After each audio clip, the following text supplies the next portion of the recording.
বারবার চাও।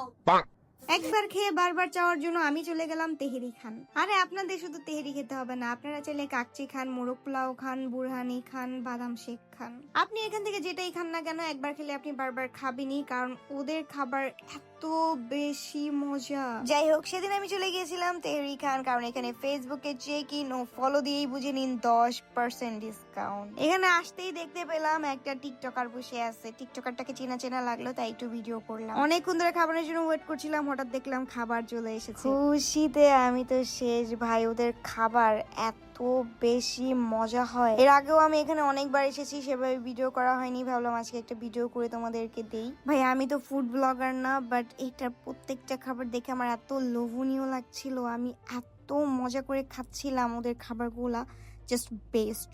একা একাই আসছি, কাউকে নিয়ে আসি নাই একা একা খাবো বলে, কারণ আমি চাই না আমার খাবারে অন্য কেউ ভাগ দিক। ওদের কাকচিটা অনেক বেশি মজা ছিল, মাংসটা বিশেষ করে এত বেশি সফট ছিল। বরাবরই ওদের খাবার আমার অনেক বেশি মজা লাগে, এবং খাবার খেতে খেতে দেখলাম রাতুল ব্রো। যাই হোক, আমরা সবাই মিলে একসাথে খেলাম এবং অনেক এনজয় করলাম, এন্ড আমি সবার কাছ থেকে রিভিউ নিচ্ছিলাম যে ওদের খাবারটা কেমন লেগেছে। যাই হোক, বেসিক্যালি আমরা সবাই একসাথে ঘুরতে বেরিয়েছিলাম, এন্ড সবারই ক্ষুধা লাগছে। আর তেহরি খান এর আগেও আমি এসেছিলাম, ওদের খাবারটা অনেক বেশি মজা হয়। তো ভাবলাম আজকে একটু ট্রাই করি, সবাই মিলে একসাথে খেলাম, অনেক বেশি এনজয় করলাম। এখন আর কি, এখন বাসায় চলে যাবো। আপনারা খাওয়া দাওয়া করে ঘুম আসেন। Tata, bye bye.